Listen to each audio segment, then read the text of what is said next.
I don't work, our program's in the Information Technology Lab, so I don't work in the operations in any sense. What we focus on is providing guidance to agencies, support to agencies, and really my program is focused probably far more than most federal folks you'll see on really getting a market built in the commercial space and then creating the ability for the federal government to leverage that. To answer your question, though, the things that that I think we've really seen in the federal government lately, I think the specific items, especially around PIV, PIV-I, Drive PIV, have really seen an explosive growth.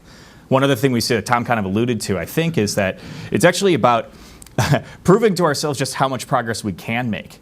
When someone comes along and says, here's a priority as privileged user, you're going to make a difference on this in 30 days, we're able to do it.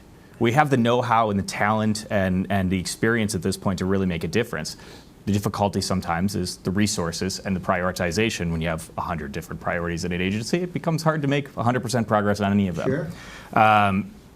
So one of the things that I've actually seen as a really kind of general high-level thought is really about the maturity of understanding the space itself. And I like to compare what we do in digital identity with building bridges and aqueducts. We've been doing that for a while. So if you think back to like Roman aqueducts and these things are still standing and it's extraordinary, that's because that's a discipline that we've been working on for a couple of millennia at this point. We're not quite as long of a timeline here in digital identity or anything in information security. But we're seeing this incredible progress of simply understanding the problem.